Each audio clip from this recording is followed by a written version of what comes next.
You're listening to Maximum Medicine Radio with host Doc Martin. How do you step into your maximum potential? How do you connect your spiritual drive with your physical path?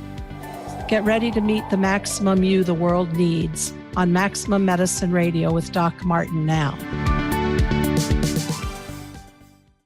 Hi, everybody. So you know that I've been always interested on how did the ancients do their healing, because they didn't have lab studies, they didn't have x-rays, they didn't have prescriptions. And that started me on a journey that's gone on now for several years of understanding where the mystics and the ancient healers got their power from. And so I started learning about shamanic training, other things, and I learned about the power of intention, the power of thought, and then I started down the rabbit hole of consciousness. So last fall, I've talked about this in several of my videos, I went to the Monroe Institute, and one of my teachers is who's here with me today. So this is Arki Eskarmendi. Hi, Arki. I'm so glad you're here. Hi, Sharon. So good to see you again. And so I did the initial retreat of the Gateway Voyage with the Monroe Institute. And Arki can talk more to this, but Bob Monroe, he was kind of a shaman in his own way because he really explored other dimensions. So Arki and I are going to talk about things like that. We're going to talk about what Arki's learned over his 20 years as a teacher for the Monroe Institute. So Arki, tell me, 20 years ago, what were you looking for? Like, what started you diving in? Well, back in the day, I always had an interest in this kind of thing, in the non-physical, so to speak. I always had a very strong intuition that told me that there had to be more to this reality than just these 3D worlds. And then at some point, someone mentioned the Monroe Institute and Bob Monroe. I was totally unaware of Bob Monroe, his work, his life, the Monroe Institute.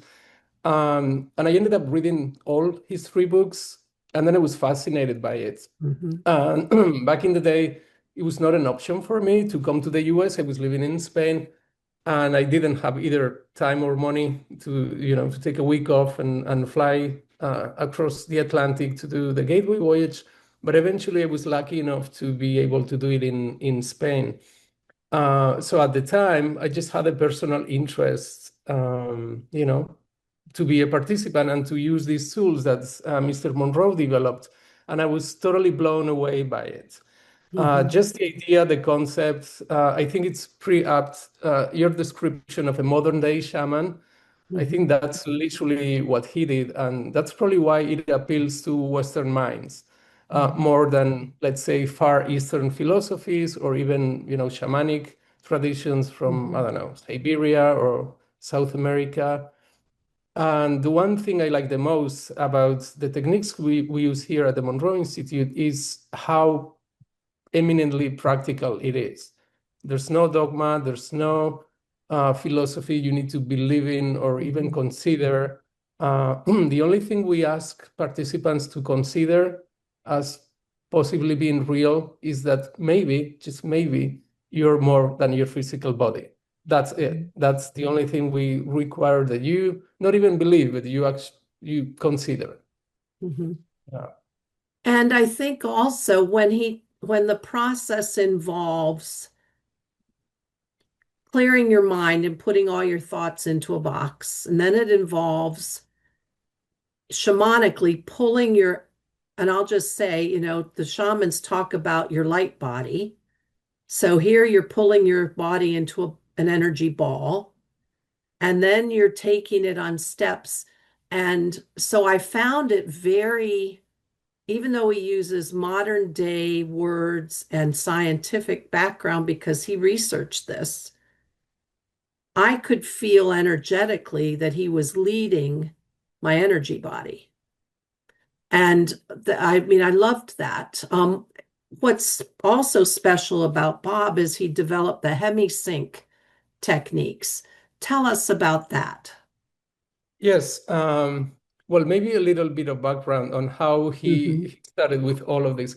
He was initially not interested in any of this, not interested in the non-physical, not a religious person.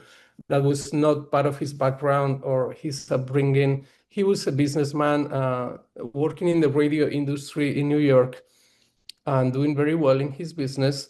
But at some point, probably because he was experimenting with some sounds they wanted to use for one thing that was pretty popular back in the day, which was sleep learning. It was the assumption that, if you would listen to these recordings during the night, you could, learn languages or mathematics or whatever Hmm. in your sleep. I think that faded away. I don't think anybody's doing any of that anymore. But back in the day, he was experimenting with sounds that would allow him to go to sleep so he could learn. Well, it was the initial stages of research for them, exploring that possibility of delivering sounds to people so they could go to sleep and then learn whatever they were supposed to be learning. So as a result of that, he started having out-of-body experiences spontaneously. The thing is, he had no awareness of, the out-of-body experience being a thing. Mind you, this was 1958, and there was not much literature about it. Probably So scared him. He probably thought he was hallucinating or. literally, Mhm. back in the day, he was only considering, he only had two options that he was considering. One, brain tumor. Two, that he was actually losing his mind. Those were the only two possibilities he was considering. I'm either going crazy or I'm having a brain tumor. Mhm. So, with that in mind, yeah, obviously being very scared, he went to many doctors, psychiatrists, psychologists, and they all certified him as being sane and being in perfectly good health. But then he was very frustrated because he had a lot of faith in Western modern science, and he thought that science could explain everything. And here he was having a very real experience that science could not explain. Then a friend of his, a psychologist friend of his, suggested, Bob, maybe you should go to the Far East, because they talk about this thing about going out of body, and maybe you should go to an ashram in India or something, and Mhm. learn from the masters. And he was like, okay, how long is this gonna take me? And his friend said, I don't know, probably 10 or 20 years. And he was like, I can't do that. I have Mhm. my business and a mortgage and a wife and a family. I can't do that. So then, being as curious and also stubborn as he was, he dedicated part of his time and wealth to research and figure out what was going on. Because for him, it was a very real experience. It was happening. He could not deny it, yet there was no explanation. Another thing that it's probably worth mentioning, is that it took him about a full year of very carefully experimenting to realize that this was real, that it was not an hallucination, that it was not some sort of dream that was happening to him. So how he would, evaluate, or how he would, you know, certify that this was happening, maybe he would go to a friend's place and see what he was doing out of body, and then call this friend and say, hey, what were you doing? Were you in the kitchen? Things like that. It took him a Mhm. full year of experimenting to realize that this was real. And once he determined that it was real, next thing was, okay, now can we replicate this? Can we make other people have the experience? And that's when he started, playing with sounds, himself being a sound professional and a sound producer, trying to figure out ways to induce an out-of-body experience using sound. And then he got the help of, some scientists. Tom Campbell was one of them, a nuclear physicist, and Dennis Menerick, an electrical engineer. And, these two gentlemen helped him put a lab together in the basement of his house. Mhm. And and eventually they came up with Hemi-Sync. And what Hemi-Sync is, they're binaural beats. People listening to this, they can probably, Google it up, research it. I don't want to go too much into the technical side of it, but basically, binaural beats are two different sounds, one on each ear, which are slightly out of phase, and that phase difference makes the brain produce a third signal equivalent to the difference. And that, well, this is very simplistic, but basically a combination of those sounds can put us into expanded states of consciousness and also synchronize both hemispheres of the brain. So that state allows us to, explore other realities and also be in an expanded state as you experience in the gateway, and look at reality from a different, more expanded perspective, which is very useful. And again, which is what shamans have been doing all this time for all these thousands of years. They just used other techniques. Sound has been used for this kind of thing forever, like drumming, humming, chanting, those long Tibetan horns and all of these musical instruments that have been used by shamans throughout the years. So now we just have a modern version, a Right, more right. sophisticated version of this that we can use. Yeah. And I think when you taught us in class, basically you're entraining your brain to a frequency that the brain doesn't usually hear. But when you use two different frequencies, the difference happens to be at a level that we can't actually hear, but it entrains our brain to that theta state of meditation. And you told the story, or someone told the story that that Bob had Tibetan monks come and they were stunned because it takes them years to get to those states that Bob could help the participants get to in short time. Yes, absolutely. This was a Buddhist monk who came to the Monroe Institute, I believe, in the early 90s. And he was quoted on the Wall Street Journal saying that, yeah, the Monroe Institute people were reaching states of consciousness that took them years and years of sitting. So, yeah, going back to the technical side of things, if we look at the range of human brain waves, most of them are below the threshold of human hearing, which is 20 hertz. The range of human hearing generally ranges between 20 and 20,000 hertz. Then as we get older, it starts shrinking on both sides. But well, generally we can assume that we can hear starting at 20 hertz and beyond. So what happens is that most brain waves are below the threshold of 20 hertz. So how can you use a sound technology that you cannot hear? So that's when the magic of Hemi-Sync kicks in. So yes, again, let's use a practical example. Let's say we want to train delta frequencies, which is between, let's say, 0.5 and 4 hertz. These would be the kind of frequencies that we can observe in people when they're in a state of deep sleep. So, okay, if we want to train 4 hertz, what we do is present a sound that it's, let's say, 100 hertz here on the left ear and 104 in the right ear, the difference being 4, and then we cannot hear that 4 hertz. We can hear the 100 and the 104, but there's an interesting phenomena. When the brain notices a difference between the two, the brain tries to compensate for that difference.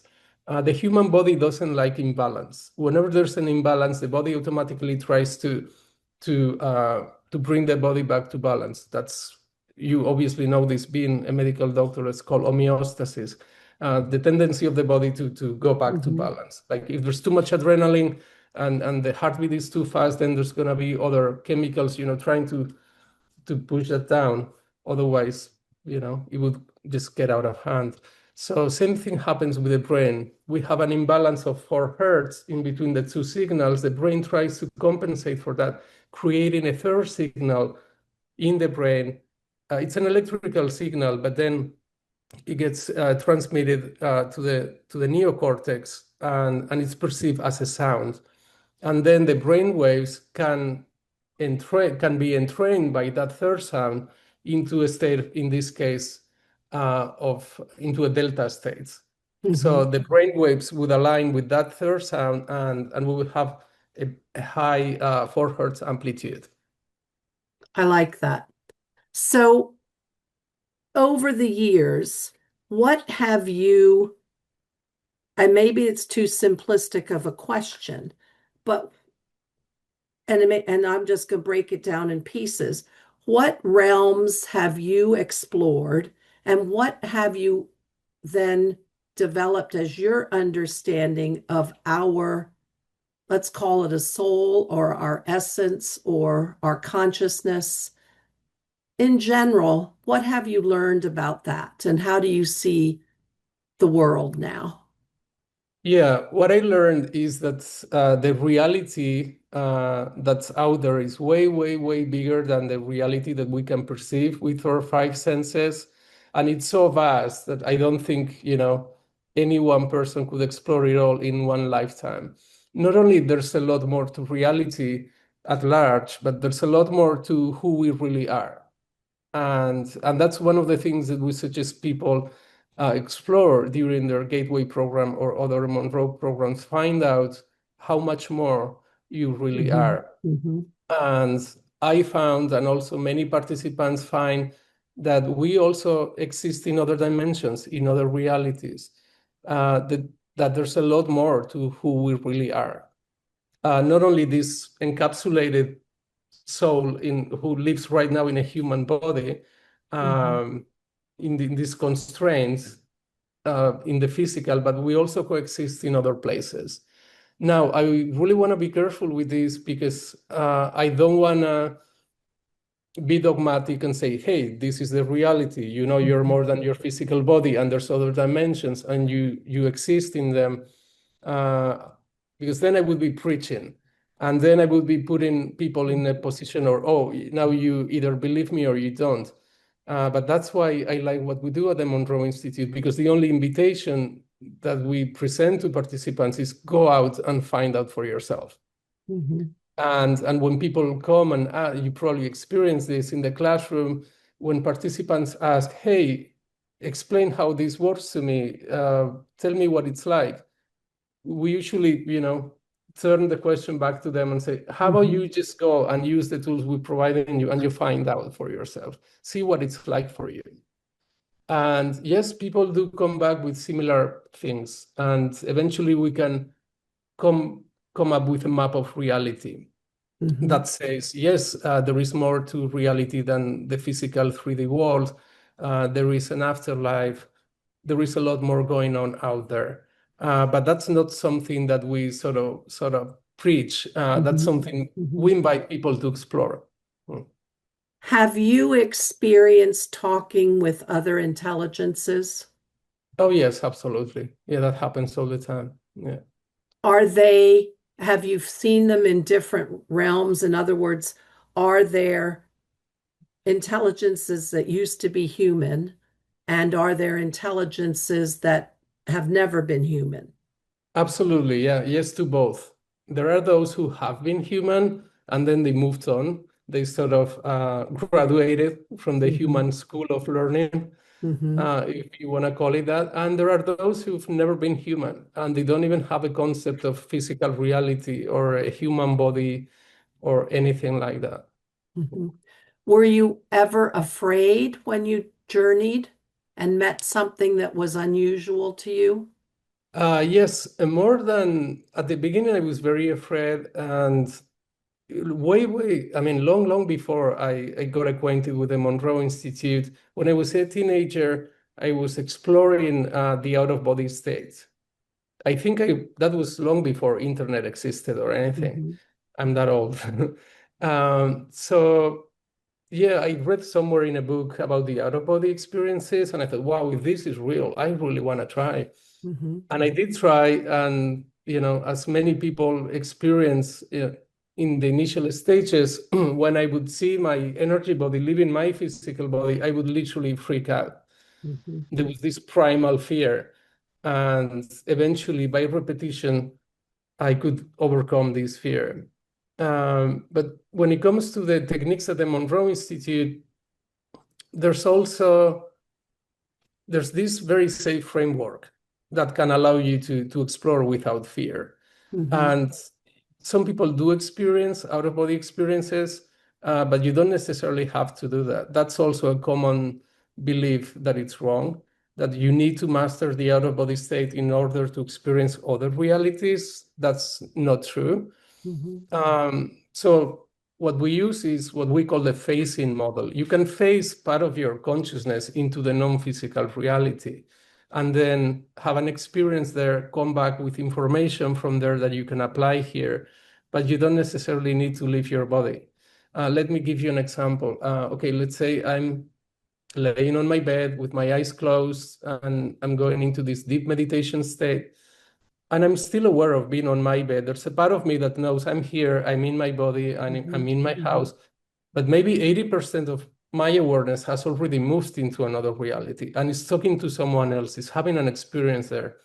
And then I come back and, integrate that experience. And that's something you can initiate anytime. That's something that's repeatable. That's something that you can initiate, you can stop at any time. And usually there's no fear involved. And Mhm. okay, let's say you find something that you find frightening. Well, you just open your eyes, you're back here. Right. And yeah, there's literally nothing that can harm you out there. I've over the years I've journeyed both in guided meditations and in my own dream time, usually early in the morning, 3 or 4 in the morning, and get information. I've never wanted to leave my body. I think I've always been afraid of relinquishing that control. But I know that I have journeyed places. Um, I remember one time I was dating a guy and he went to a retreat, a music retreat. And I woke up in the middle of the night, early morning, and I knew that he had met someone and he was going to marry them.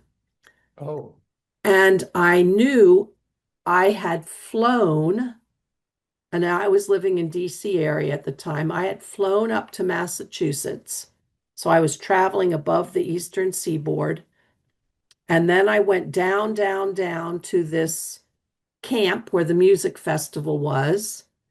And I went down, down, down, and I saw the people, and I saw him and this woman walking down the path from their cabin to the laundry room and doing their laundry. And I could see how happy they were, and I could see how connected they were. And I woke up knowing this. Well, when he came back from the thing, he didn't call, so I knew we had broken up. I mean, I knew it was done. And I finally reached him and I said, I've got to ask you something. I said, I think you've met someone that you're going to marry. He said, what are you talking about? I said, well, when you were walking with her from here to the laundry room, you were very connected. He said, did you have me followed? Did you send somebody, were you following me? Like he was all paranoid. I said, no, I said, I had a dream. Well, he thought I was cuckoo, but I could feel myself flying and then go tunnel, so it's probably what remote viewers can do. Um, anyway, that was years and years ago, even before I started studying all of this. But yeah. Well, first of all, I'm sorry you had to experience that. But yeah, that's a perfect example of what you can do, with the tools we provide. We really don't need any tools for that. Like you did Mhm, it on your own, and anybody can do it on their own. Then if you have tools and you have a setting and a framework, it's much easier. But yes, that's the kind of thing that people can do mhm, at the Monroe Institute or on their own. And this is very real. And that's proof that the mind is not limited to the constraints of time and space. mhm, And yes, it's pretty similar to what happens with remote viewing. Remote viewing, it's actually a very good way of getting, to proving to yourself that this is real because feedback is instant. As soon mhm. as you finish a remote viewing a target, then you are provided with the feedback. You either hit the target or you missed it. And if you do it long enough, you're going to start hitting targets more and more often. And you're going to start getting more and more detailed information about that target. And at some point, when you look at it, if you're rational, you're going to think, well, this is literally statistically impossible that I just imagine all those things and they Right. just happen to correlate reality so closely. Mhm, So yeah, that's the kind of thing that we can do. And again, we can do it out of time and also out of space. You can remote view into the past, you can remote view into the future, you can Hmm. remote view into the present, into other galaxies. There's literally no limitations to the human mind. Probably, if, yeah, this would lead to the classic discussion of, is the mind a product of the brain, or or is the mind existing on its own and the brain is just an interface for processing that information here? I I know where believe I the fall latter on is the true. side of that because I'm one of those who thinks consciousness exists independent of the brain. But Yeah, so do I. I mean, mhm, I have so much evidence of that. Do mhm, I have a video evidence that I can show you? No, because I cannot take a video camera with me when I'm going out of body. mhm, But yeah, I proved it to myself time and time and time again.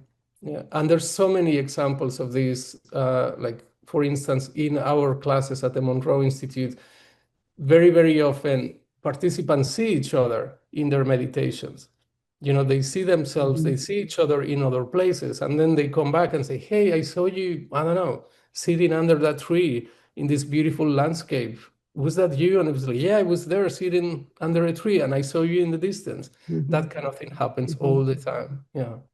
And I think what's so wonderful about that experience at Monroe is when you're in that classroom, well, first of all, the energy of the site, it just has a learning that happens, as you said, amongst everybody.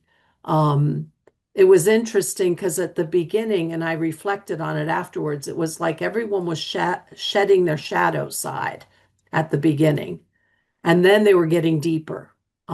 And it was interesting afterwards to reflect. Um, so that was neat.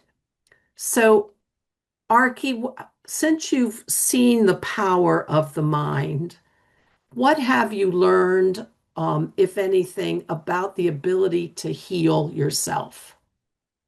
Well, I'm so glad you bring in this up because to Mhm, me, and this is my personal bias probably, that's the most important part of the work that we can mhm, do there at the Monroe Institute. Yes, it's a lot of fun to go into other dimensions or to explore other planets or to talk to aliens or your spirit guides and things like that, or to travel back and forth in time.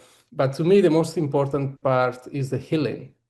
Not only physical healing, which can happen, and we actually do some of that, but also more important than anything, the emotional, spiritual healing.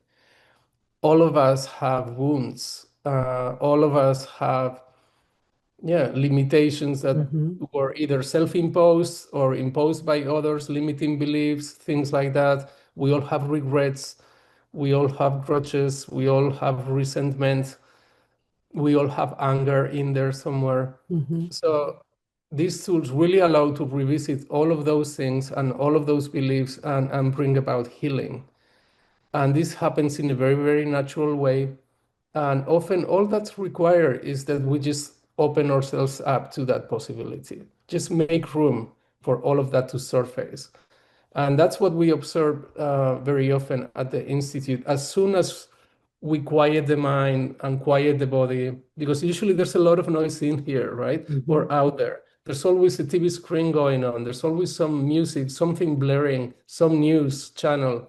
mhm, But as soon as we close our eyes and we, lower the physical inputs, from the body and the five senses, and we make room, usually our subconscious mind starts bringing things up to the surface. Maybe something like a memory of that old friend that you had, and maybe a thought of, oh, what you did 30 years ago was pretty horrible. You never apologized for that, did you? mhm, Or that kind of thing. Or you always believe this and that, and is that true? Are you just limiting yourself with this? Or maybe someone hurt you when you were little, mhm, and maybe you still feeling resentful for that, or you feeling wounded, or so maybe some healing is needed, maybe some forgiveness is needed. So all of these things can surface, and the only thing you need to do for that is to allow it. That's the big word, allow. mhm, um, a lot of people struggle because they say, "Oh, I need to do this," and they think it's like with anybody else here in the physical world. The more I try, the better results I will have. And if I try really hard and if I do this and that, then I will get results. Well, it's more of the opposite. It's not about doing, it's about allowing things Hmm. to happen. Hmm. And usually when we hear a participant saying, oh, I'm trying and I'm trying and I'm trying so hard and it's not happening, well, that's the actual problem. You're Hmm. trying, you're trying Hmm. too hard. You don't need to try anything. You just need to allow things to come. It's like the human body. And again, obviously you as a medical doctor know this. If you cut your hand, there's nothing much you need to do for that to heal other than keep it clean Hmm. and just take a little, make sure it doesn't get any dirt or it doesn't get an infection. But other than that, the hand is going to heal itself. That's the magic of the human body, and not only of the human body, of the human soul. Healing can happen if you just allow it. One of the things you alluded to, and in shamanic training, we did this. There is the ability to actually heal family, both biologic imprints, but also family behavioral things that are carried from generation to generation, usually in the form of beliefs, um, and carrying the wounds of your grandparents, and those things can be shifted, can't they? Absolutely. And that's another beautiful part of this work. And you're absolutely right. Often, there are wounds, there are imbalances in a given family, but those wounds, if not resolved, or those imbalances, if not resolved, they keep on being transferred generation after generation after generation. And what happens is that at some point, the present generation has all of these imbalances going on, and they don't even know where they're coming from. And maybe it's from five generations prior. Maybe something horrible happened. Maybe there was war. Maybe there was, I don't know, some kind of treason or a Mhm. murder within the family, something that Right. happened that tipped everything off balance. And then the information is not there anymore. We don't know what happened, but the imprints and the behaviors carry on generation after generation. So this is one of the things that we see very often, that people get awareness of those patterns and they even can get a glimpse of how it all started and when. Mm-hmm. And then that's more often than not all that's required, awareness of what happened, awareness of what's going on, and then you can stop it.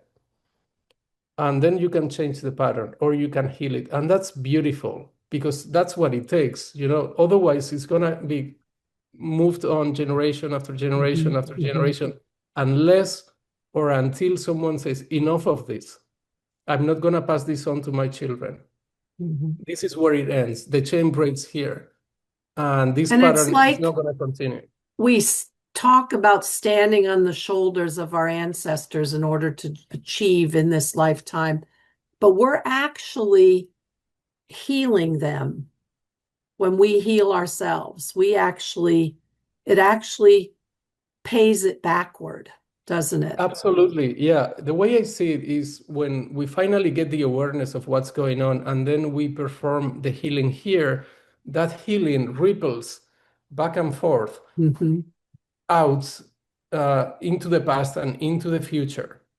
And yeah, the healing, and that's probably maybe difficult to comprehend, but yes, Mm-hmm. healing can be done backwards in time. Right. And that's kind of mind-bending, but yes, Mm-hmm. that can happen. So one of the things, and you were talking about limiting beliefs, and I'll just share that I often say to my patients, they say, "Oh, well, I have gallbladder because my mother, it runs in my family, and so I know I have it, or my back is always going to be bad because it's in my family." And I'll say, "Who says?" Like, okay, who says? Who made that rule anyway? But you were talking about limiting beliefs, and one of the parts that I was so moved by in that initial Gateway Voyage retreat was when Bob talked about the participant, his experimental subject, Rosie, who channeled a young boy capsized in the middle of the freezing ocean. And as it turned out, that was an event that happened in 1820 off the coast of Scotland. So you can see how your mind can see things beyond time and space. And what Bob did is he held space, as we talk about it shamanically or energetically, for this young man without any, oh, you poor thing. He didn't validate the story of what his belief was. He didn't go, oh, you poor thing. And he didn't say, change your belief. He just said, I'm here to help. Because the young man was insistent that he was still in the water, trapped, and nobody was coming for him. It was dark and he was scared. And he didn't have the recognition that he was dead. And he didn't have the recognition that there were beings waiting for him, that he could, quote, go to the light. And all Bob said was, I'm here to help. And would you look up? In other words, change your perception just temporarily. Even if you don't believe it, just for a minute, allow the possibility if you change your perception and you look up. And the boy said, I guess you're telling me I'm dead. And Bob didn't say, yeah, you're dead, kid. You've been dead. You know, we're now in 1995. And anyway, but he said, just look up, and instantly the kid's belief changed and his awareness changed, and he saw his eternal self. And I don't know about you, but I was so moved by that. I was crying, and I was moved by how many of us, and we talked a little bit about it back in October, how much of what's going on in the world right now is that limited belief, the us versus them. It has to be this way. There is no other way. And how much just shifting a perspective can open you to a new reality, to a new connection, a new interpretation. That was so powerful to me. The healing of soul that happened in that experience that you shared with, that Bob had recorded, but the power of it happening in our world today. Yes, absolutely. And beliefs, it's difficult to even comprehend how limiting beliefs can be or empowering unless you have a deep look into it. And, more often than not, we don't do that. But beliefs literally shape your reality. It's like a belief is like a tinted glass you look through to see reality. And yeah, the examples you brought about, oh, it will always be like this. My grandma had this pain and it runs in the family. I will always have it. The moment someone says that, that becomes true. And the moment someone says, oh, I will always be in pain, well, guess what? That's what's going to happen, because that's how reality works. That's how consciousness works. Whatever you state ends up becoming your reality. But the good news is the opposite can also be true. If someone says, oh, my back, it's perfect, and it will always be, probably it's not gonna snap back into perfection overnight, but eventually it will. And that person will probably change the way they see themselves, the way they act. Maybe they're gonna start moving around a little more and have more hope. And eventually that back is gonna change. And that's true for everything. Our beliefs literally shape our reality. And we often also pay attention to the problem instead of the solution. And you probably also see a lot of this in your medical practice. We often focus on the problem. And here's I don't know, let's say the cancer, and how do we heal the cancer, and the cancer this and the cancer that. So all the attention is in the illness. So guess what we're gonna get more of? whatever we put our attention and whatever we feed, that's what we're gonna get more of, instead of putting the attention in health and in a healthy body and this and that. One example I often use in Gateway or other classes is, and I don't know if this is true or not, or maybe it's an urban legend, but it serves the purpose nonetheless. So the story goes that Mother Teresa, back in the day, was invited to a demonstration against war. And she said, no, I'm not gonna go. And they were like, why? Why wouldn't you go to a demonstration against war? And she said, no, I'm not going. Whenever you put together a demonstration for peace, then I will go. You lock in war. Yep. Yeah. Hmm. And this happens a lot, especially in this culture and society. It's always war against something: war against drugs, war against terrorism, war against cancer, Hmm. war against this and that. So guess what we get more of? Hmm. Hmm. Whatever we're focusing on, we just get more of that. My Yeah. my brother and one of my sisters and I were talking because we have a family member who is fixated on a medical illness and finding a diagnosis and this and that and this and that. And the way I saw it is that that is constantly flirting with the death force. When outside of that limited view is life. And if you could put your attention over here on the life force, even as simple as gratitude for every part of your body that's working right now. You're still breathing, your heart's still beating, you can still see with your eyes, you can still feel. Even that is a recognition of things that are working as opposed to, all that tangle. And yeah, I know it's hard when people get stuck.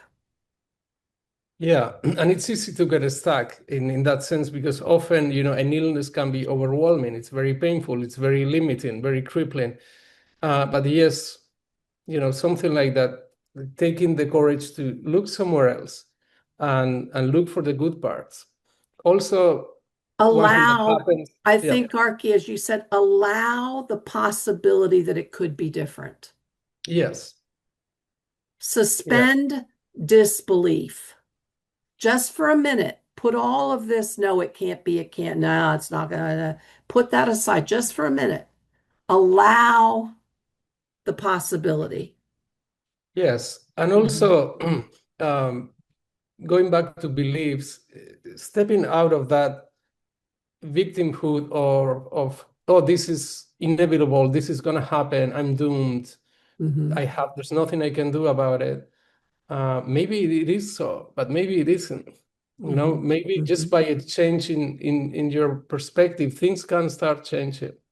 And guess what? Eventually, we all gonna die physically. Mhm. All of our bodies are gonna, decay and be destroyed. There's nothing we can do about it. And sometimes illness is part of the learning process too, and it has to happen apparently as a way of learning something. But that doesn't mean that we're helpless, that there's nothing we can do about it. There's always something we can do. There's so many times where I have seen in my patients with their families that an illness has brought about something outside of the medical diagnosis, but in the dynamic of relations, the ability for a family member to step in and start providing care for at the end of somebody's life, they've been a crusty old codger all their life. They weren't very nice to their kids. And all of a sudden, starting to have talks with the old man have talks with the son, talks that he never had. I see so many times the benefit or the silver linings to the cloud of the diagnosis. Yeah. Oh, So you yes, have to think it absolutely. has there's a bigger purpose. Yes. Hmm. And often one question we can ask is, which is, it's going to steer us in the positive direction, is what can I learn from this? Hmm.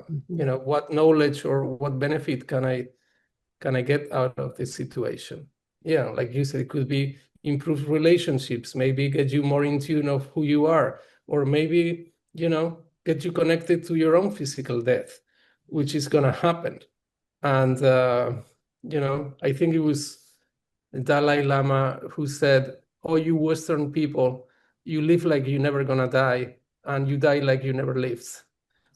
Because Mhm. we avoid death completely. We're not in touch with that.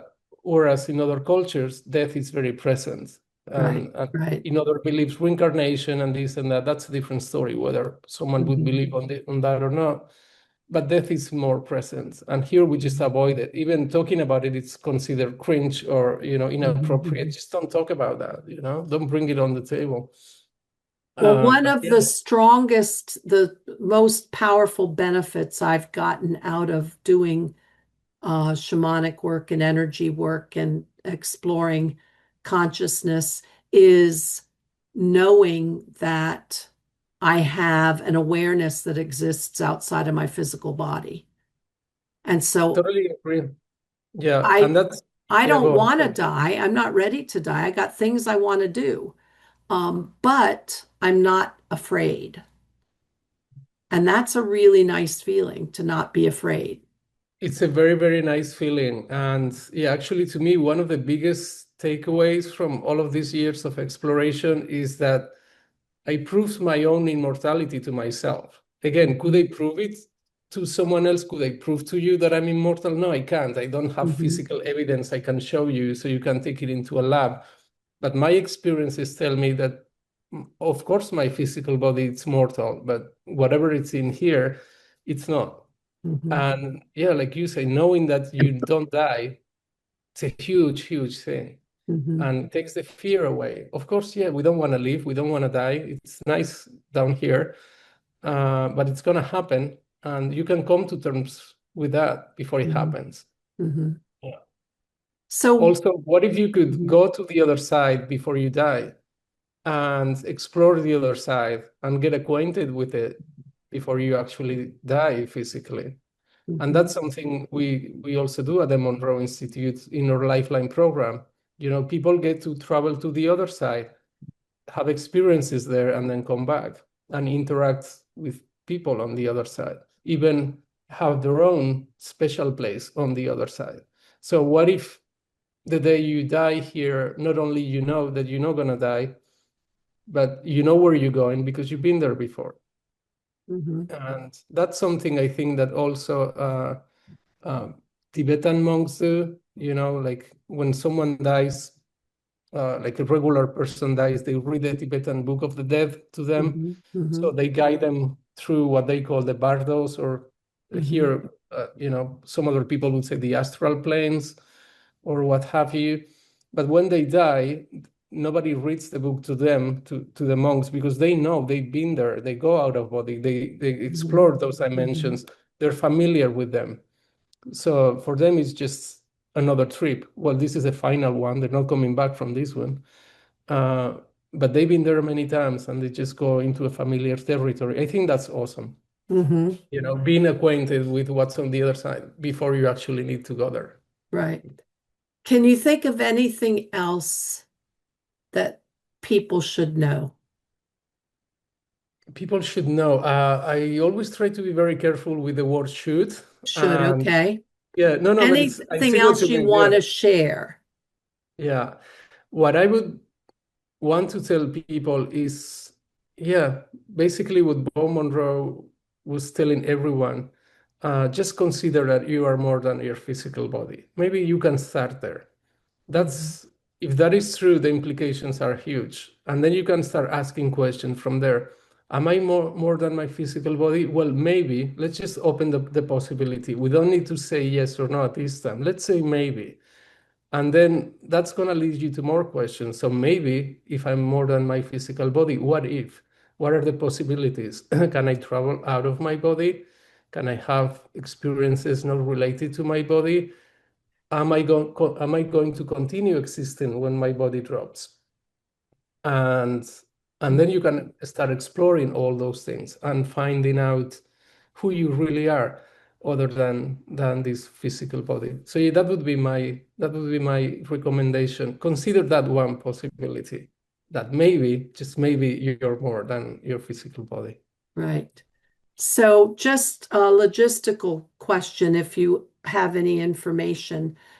For those people listening, the Monroe Institute, the main campus is in Virginia, but they do teach Portugal, Spain, other places. Are they building a bigger site at the Virginia campus? Yes, we're gonna be building a bigger site because right now we have a lot of demand for programs on campus, and we're gonna create a bigger facility. That's gonna take a while, Mhm. but it's on the works. And also, like you said, we have many international locations: Italy, UK, France, Germany, Spain. And also within the United States, we're also expanding into other venues in California, Boston, Florida. All of that, it's just beginning to happen now. I'm one of the trainers who are sort of scouting the new places Mhm. and training in other places. And also, there's the virtual programs. People who cannot maybe physically travel, or they don't have the time or the money for, to go physically to the Virginia campus, they can also take virtual programs, which is very convenient too. Mhm. So all of that can be explored at monroeinstitute.org. And we have many programs year round. Unfortunately, well, I said unfortunately, maybe for them, but fortunately for us, most of 2026 is fully booked It already. was it when I went to look in October after the retreat of 25, the only thing available was a year later. Yeah, that's pretty much what's happening, and we keep on expanding, and all the staff at the Monroe Institute are working really, really hard, to make more programs available, more trainers, more weeks. But Mhm. yeah, we do what we can with what we have. Well, it's such an important topic and so valuable for I see this as valuable for our evolution, especially if we want to get out of the crazy stuff that's going on right now. So, Yeah, absolutely. One of the long-term goals that we have is to reach 1% of the human population. And that's a very big goal. And initially, when I mhm, first heard of that, I thought, wow, that's pretty big. But mhm, and it seemed like unreachable. But now, mhm, the more I look into it, it's like, well, maybe we can mhm. actually make it happen. Yep, yep. Well, anyway, thank you, Arki. Thank you and I'll see you again in October. Yeah, Um, thank you so much, Sharon. It was so good to um, see you again. okay, and thank you for everything you're teaching and for taking time to share things with people today. Of course, All right, anytime. goodbye. You've been listening to Maximum Medicine Radio with Doc Martin. Tune in next time while the doc talks health, spirituality, and the impact your beliefs have on every part of who you are, body and soul.